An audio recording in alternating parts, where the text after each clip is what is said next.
சிவமயம் ஆன்மாவின் தேடல் நேயர்களுக்கு வணக்கம். போன எபிசோடில் நம்ம வந்து அந்த கிளாஸை பற்றின டீட்டெயில்ஸ் நம்ம நிறைய பேசியிருந்தோம். பேசும்பொழுது அந்த எபிசோடினுடைய நிறைவு பகுதியில் நான் வந்து ஒரு விஷயம் சொல்லியிருந்தேன். இந்த கிளாஸில் வந்து வெறும் டிஎன்ஏ அஸ்ட்ராலஜி, வெறும் கர்ம ஜோதிடத்தினுடைய கான்செப்ட் மட்டும் இருக்காது. கூடுதலான நீங்கள் எதிர்பார்க்காத பல விஷயங்கள், பல ஆச்சரியமான தகவல்கள் உங்களுக்கு வந்து கிடைக்கும் அந்த ஈவெண்ட்டில் அப்படின்னு சொல்லிட்டு சொல்லியிருந்தேன். ஸோ அதை பற்றின ஒரு இன்ட்ரோடக்ஷன், அதை பற்றின ஒரு விரிவாக்கத்தை கொடுக்கக்கூடிய ஒரு வீடியோ இது. யூஸ்வலாக வந்து எல்லா கிளாஸ்லையுமே வந்து பார்த்தீங்கன்னா நாங்கள் 2 பேரும் அந்த வகுப்பில் இருப்போம். ஆனால் வந்து திருமதி சுமதி அவர்கள் வந்து நமக்கு வந்து பக்க பலமாக ஒரு முதுகெலும்பாக பேக் எண்டில் இருந்துட்டு அந்த கிளாஸை ஆர்கனைஸ் பண்ணுறதுலேருந்து எல்லா வேலையும் வந்து அவங்க டேக் கேர் பண்ணிட்டு இருந்தாங்க. ஸோ இந்த கிளாஸில் வந்து எப்படி இருக்க போகுது அப்படின்னு சொல்லிட்டு நீங்கள் பார்த்தீங்கன்னா, வெறும் கர்ம ஜோதிடம் மட்டும் கிடையாது, வெறும் மரபணு ஜோதிடம் மட்டும் கிடையாது. அடிஷ்னலாக என்ன இருக்கும் அப்படின்னா, உளவியல் சார்ந்த, ஆன்மீகம் சார்ந்த, நம்மளுடைய ஆன்மாவின் பலத்தை வளர்த்து எடுப்பது, அது சார்ந்த பல தகவல்கள் வந்து அம்மையார்கிட்ட இருந்து நமக்கு கிடைக்க போகுது. எந்த வகையில் அது வந்து இருக்கும் அப்படின்னு சொல்லிட்டு பார்த்தீங்கன்னா, நீங்கள் ஏற்கனவே வந்து திருமதி சுமதி அவர்களுடைய நிறைய வீடியோ நீங்கள் பார்த்துருப்பீங்க. ஒரு 4-5 வீடியோக்கு மேலே நீங்கள் பார்த்துருப்பீங்க.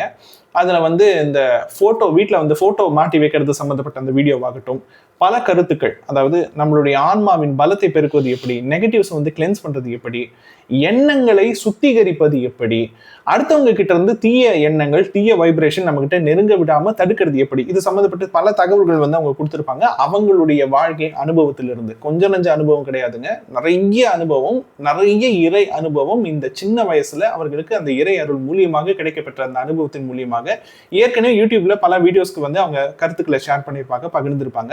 அதை பல லட்சக்கணக்கான மக்களும் பார்த்துருக்கீங்க, பார்த்து உங்களுடைய ஆதரவை கொடுத்துருக்கீங்க. இப்போ அந்த வகுப்புல வரக்கூடிய மாணவர்கள், வகுப்புல வரக்கூடிய கலந்துக்கக்கூடிய நண்பர்கள், அவர்களுக்கு பயன்படும் விதமாக ஆன்மாவின் பலத்தை பெருக்குவது எப்படி, மந்திரம்னா என்ன, அதனுடைய ஒலி அதிர்வுகள்னா என்ன, இந்த மாதிரி பல டிப்ஸ், பல தகவல்கள் நமக்கு நம்மளுடைய குருமார்கள் மூலியமா கிடைச்சிருக்கும் இல்லைங்களா. நமக்கு வந்து நம்ம வாழ்க்கையில வெறும் ஜோதிட குருமார்களை மட்டும் நம்ம கடந்து வரல, பல ஆன்மீக குருமார்களையும் நம்ம வந்து கடந்து வந்திருப்போம். அப்போ அந்த ஆன்மீக குருமார்கள் மூலியமாக எங்களுக்கு கிடைத்த, திருமதி சுமதி அவர்களுக்கு கிடைத்த பல அனுபவங்கள், பல ஆன்மீக அனுபவங்களை மக்கள்கிட்ட வந்து ஷேர் பண்ணுவாங்க, டிப்ஸாகவும் ஷேர் பண்ணுவாங்க. ஓகேங்களா. ஸோ ஒரு சக்தி வந்து எப்படி வேலை செய்யும், ஒரு உயிரோட்டம் எப்படி வேலை செய்யும், மந்திரம் வந்து நம்மளுடைய ஆறாவில் பதிவது எப்படி, அந்த மாதிரியான உளவியல் ரீதியான பல விஷயங்களை வந்து டீட்டெயிலாக நம்மளுடைய கிளாஸ்ல நம்மளுடைய வகுப்போட சேர்த்து அதையும் வந்து பகிர்வாங்க. அந்த டிப்ஸும் வந்து மாணவர்களுக்கு கிடைக்கும். ஸோ இது வந்து ஒரு ரெகுலரான கிளாஸ் கிடையாதுங்க. ரெகுலரான வெறும் ஜோதிடத்தை மட்டும் பேசிவிட்டு நம்ம வந்து நகருகின்ற ஒரு வகுப்பாக இது இருக்காது. ஆன்மீக முன்னேற்றம் மட்டும் இல்லாமல் எண்ணம், மனம், இதை சார்ந்த இறை அனுபவம், அதையும் மேம்படுத்திக் கொள்வது எப்படி அப்படின்றதுக்கான பல டிப்ஸ், பல துகள்கள், பல துணுக்குகளை வந்து உள்ளடக்கக்கூடிய ஒரு ஜோதிடமாக இருக்கும். நேரடியாக ஒரு நபர் தன்னுடைய வாழ்நாளில் பெற்ற இறை அனுபவம், அவங்க கடந்து வந்த பாதை, நன்மை எது தீமை எது என்பதை பகுத்து பார்ப்பது, பிரித்து பார்ப்பது, இந்த மாதிரியான பல விஷயங்களை அவங்களும் பகிர்ந்துப்பாங்க, டீட்டெயிலாக பகிர்ந்துப்பாங்க. ஸோ இந்த கிளாஸை வந்து மிஸ் பண்ணிடாதீங்க. ஏன்னா அந்த கிளாஸில் உங்களுக்கு கிடைக்கக்கூடிய அனுபவம் கண்டிப்பாக என்னால் அந்த அனுபவத்தின் மூலியமாக இனி வரும் காலங்களில் பல நெகட்டிவான விஷயங்கள்லேருந்து உங்களை நீங்களே தற்காத்து கொள்ளவும் முடியும். பல பாசிட்டிவான அனுபவங்களை நீங்களே உங்களுக்கு வளர்த்து கொள்ளவும் முடியும். அதை கண்டிப்பாக ஒரு 1-2 மாசத்துக்குள்ளேயும் உங்களால் அந்த டிஃபரன்ஸை ஃபீல் பண்ண முடியும் அப்படின்றத என்னால் உறுதியாக சொல்ல முடியும். ஏன்னா ஒரு சில விஷயம் வந்து நம்ம கடந்து வந்த விஷயமாக இருந்தாலும் நமக்கு அது ஒர்க் அவுட் ஆயிருக்கும். அது ஒரு மந்திரமாக இருக்கட்டும், சில ப்ரொசீஜராக இருக்கட்டும், அது வந்து நம்ம இதை செய்யும் போது அதோட சக்சஸ் நம்ம கண் கூட பார்த்திருப்போம். அது இல்லாம நம்ம சொல்லி சில பேரோட லைஃப் மாறினதை நம்ம பார்த்திருப்போம். அது பார்க்கும்போது அதை தீர்க்கமா ஓகே இது ஒர்க் அவுட் ஆகுதுன்னு தெரிஞ்சதுக்கு அப்புறம் ஓகே இது நம்ம ஸ்டூடெண்ட்க்கு நம்ம சொல்லலாமே. அது ஒரு காம்போவான்ற பேர்ல வந்து ஜோதிடம் வகுப்பு வரவங்க நிறைய பேருக்கு, எல்லாருக்குமே ஆன்மீக உணர்வு இருக்கிறவங்க தான் ஜோதிடம் தொட முடியும். அப்ப ஜோதிடமாக வரும்போது, ஜோதிட மாணவர்கள் வரும்போது அவங்களுக்கு நம்ம சொல்ற விஷயம் வந்து ரீச் ஆகும், புரியும், அதோட ஆழம் புரியும். இப்ப நான் அதே விஷயத்த நான் கிளாஸ்ல சொல்ற விஷயத்த ஒரு நாள் உட்கார்ந்து இன்டர்வியூல நான் சொல்லிடலாம். ஒரு வீடியோல இல்ல, ஒரு 10 வீடியோல நான் சொல்லிடலாம். ஆனா அது எல்லாருக்கும் ரீச் ஆகுறதுன்றது ஒரு சிலருக்கு அதை கேலி செய்பவர்களும் இருப்பாங்க, ட்ரோல் பண்றவங்களும். ட்ரோல் பண்றது கூட பிரச்சனை கிடையாது. அது இவங்களுக்கு என்ன தெரியும், இவங்களுக்கு என்ன வயசாச்சு, என்ன அனுபவம் பெற்றிருப்பாங்க நம்மளை விட அப்படின்னு அனுபவம் சொல்லிட்டு படிச்சவங்களா? வயதில் மூத்தவங்களோ சின்னவங்களோ யாரா இருந்தாலும் நம்மள குறை சொல்றவங்களும் இருப்பாங்க. நம்ம சொல்றதோட வீரியமே உங்களுக்கு புரியாது. ஆமா. அதுவும் நம்ம இவ்வளவு பவர்ஃபுல்லான ஒரு விஷயம் நம்ம கொடுக்குறோம். ஆனா ஆமா அது அவங்க இழிவுபடுத்துறத பார்த்துக்கிட்டு நம்ம சும்மா இருக்க முடியாது. ஆமா நம்மள இழிவுபடுத்துறதை விட நம்ம கொடுக்குற ஒரு சக்தி வாய்ந்த ஒரு விஷயத்த அவங்க டேமேஜ் பண்ணும்போது நம்ம மனசு ஏற்காது. ஆமா அதே சமயம் பிரபஞ்சம் என்ன சொல்றாங்க, ஒரே விஷயம்தான், பிராப்தம் இருக்கிறவங்களுக்கு அது போய் சேரும். கண்டிப்பா. அப்போ நம்ம அது பப்ளிக் ஓப்பனா நம்ம கொடுக்கறதுன்றது வேஸ்ட். ஆமா அதனாலதான் நான் இவர்கிட்ட சொன்னேன், நம்ம எதுவா இருந்தாலும் நம்ம இன்டர்வியூல கொடுக்கறது வந்து சிறிதளவு கொடுக்கலாம், ஆமா சாதாரணமான விஷயம். ஆனா ஒரு லைஃப் சேஞ்ச் ஆகுற விஷயம் வந்து கண்டிப்பா நம்ம ஸ்டூடெண்ட்ஸ் கொடுக்கலாம். கண்டிப்பா.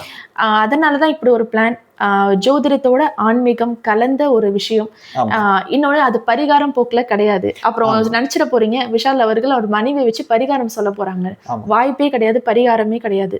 மனமாற்றம் தான் நம்மளோட விஷயத்துல பரிகாரம், இவர் கண்டிப்பா. சொல்ற ஒரு விஷயம். ஆமா அப்படி இருக்கும்போது ஒரு லைஃப்ல ஒரு லேடியா இருக்கட்டும், ஒரு ஜென்டா இருக்கட்டும், குழந்தையாக இருக்கட்டும், பெரியவர்களாக இருக்கட்டும், அவங்க லைஃப்ல ஒரு விஷயம் இந்த ஸ்டேஜ்ல இருக்காங்க, அவங்க எப்படி முடிவு எடுக்கலாம் செல்ஃபா, யாரோட கைடன்ஸும் இல்லாம. ஆனா நம்ம எடுக்கிற முடிவு வந்து நமக்கே சாதகமா அமைஞ்சிடணும். இறை சக்தி மூலியமா நம்ம எடுக்கிற முடிவு நமக்கு பாசிட்டிவா அமையணும். அதுக்கான டிப்ஸ் கண்டிப்பா வரும்போது நான் என்னால முடிச்சதை நான் ஷேர் பண்றேன். நிறைய நேரம்லாம் நான் எடுத்துக்க மாட்டேன், ரொம்ப நேரம்லாம்.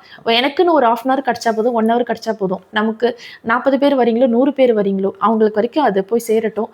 அது ரீச் ஆகுறது அவங்க மூலியமா கண்டிப்பா ஒரு 100 பேருக்கு அது ரீச் ஆகும். கண்டிப்பா. அப்போ இது ஸ்ப்ரெட் ஆகட்டும், எப்படி பொறுமையா ஸ்ப்ரெட் ஆகட்டும், அவசியம் கிடையாது. ஏன்னா நல்லவங்க தானே நல்லா இருக்கணும்.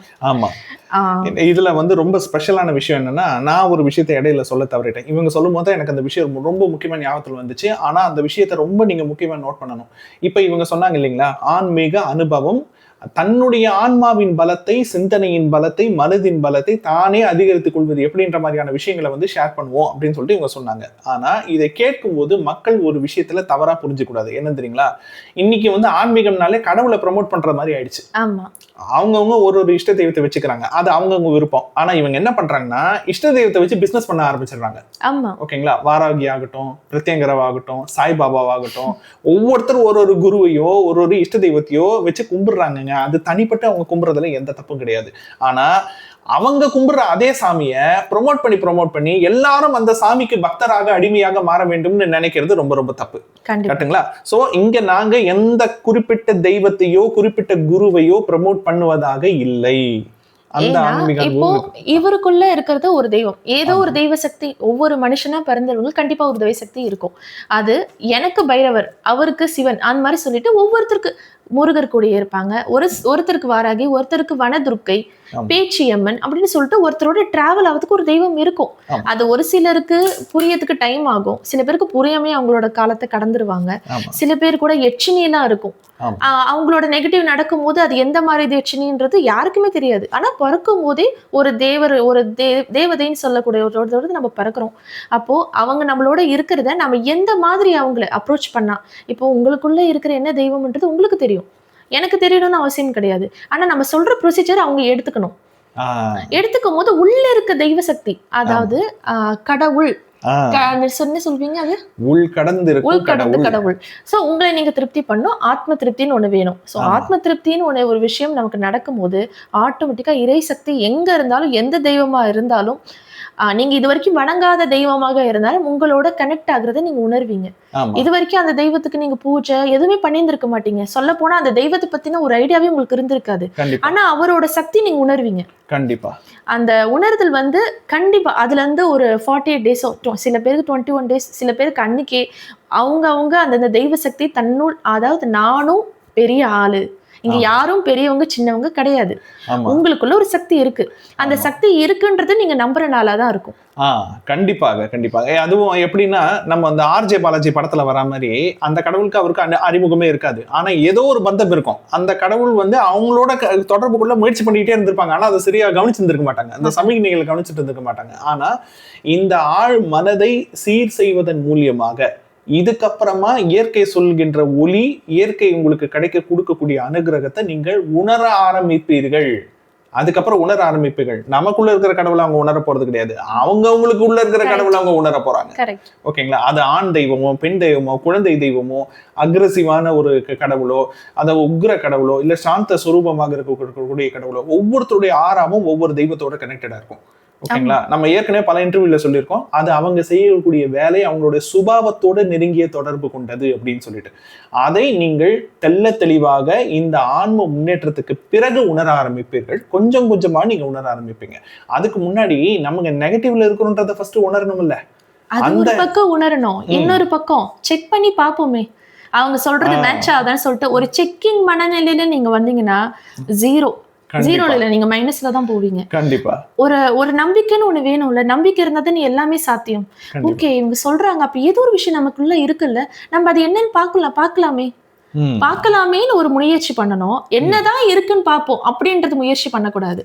ஓகேங்களா? அப்படி ஒருத்தர் முயற்சி, ஓகே கண்டிப்பா மும்முரமா இதை நம்ம ட்ரை பண்ணுவோம், இதோட ரிசல்ட் என்னன்னு பார்ப்போம்னு சொன்னா ரிசல்ட் பார்ப்பீங்க, கண்டிப்பா எங்களுக்கு அப்டேட் பண்ணுவீங்க. அப்படி ஒரு விஷயமா தான் இருக்கும். இன்னொன்னு அடிஷனல் தகவல் என்னன்னு பாத்தீங்கன்னா, நம்மளுடைய கோவில் ஆத்மா பைரவர் இருக்காரு, அவருக்கு தினசரி பூஜை பண்ணிக்கிட்டே தான் இருக்கும். அவருக்கான சில உபயோகப்படுத்தப்பட்ட அவருக்கான அஷ்டகந்தம் அப்படின்னு சொல்லிட்டு சந்தனம், அந்த மாதிரி பவர்ஃபுல்லான ஒரு திரவியம்லாம் இருக்கு. ஸ்டூடெண்ட்ஸ்க்கு கண்டிப்பா அதை நான் வரும்போது எடுத்துட்டு வருவேன். ஏன்னா அது பைரோட அருள் வர ஸ்டூடெண்ட்ஸ்க்கு எல்லாருக்கும் தான் போகணும். இது நமக்கானதையும் நம்ம சொல்லும் போது அதெல்லாம் அந்த பிளெஸிங்ஸ் வந்து நம்ம ஸ்டூடெண்ட், நம்ம ஒரு குடும்பம், ஒரு ஃபேமிலி. டிஎன்ஏ அஸ்ட்ராலஜி ஒரு ஃபேமிலி. ஸோ அதை ஃபாலோ பண்ணுறவங்க எல்லாருக்கும் அது கிடைக்கணுன்றது ஒரு ஆசையும் கூட. ஸோ கண்டிப்பாக என்னால் முடிஞ்சது பூஜை பொருள் எதுவாக இருந்தாலும் வரவங்களுக்கு கொடுக்கணும்.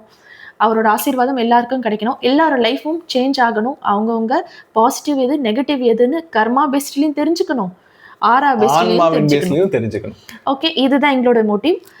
பாருங்க, பார்த்துட்டு இதுக்கு நீங்க ரெஜிஸ்டர் பண்ணணும்னு நினைக்கிறவங்க சார் அப்ரோச் பண்ணுங்க. கண்டிப்பா நம்ம கிளாஸ்ல மீட் பண்ணுவோம். நீங்க கேட்டதை விட எதிர்பார்த்ததை விட அதிகமான தகவல் என்னால் முடிந்தவரை கடவுளோட சக்தியால் கொடுக்க ட்ரை பண்றேன். தகவல் மூலியமாகவே நிறைய ஆன்மீக அனுபவங்களை உங்களாலும் அடைய முடியும். கோயம்புத்தூர்ல சந்திப்போம். மேலும் மேலும் பல ஆன்மீக வளர்ச்சியும் ஆன்மீக அனுபவத்தையும் பெருக்கிக் கொள்வோம்.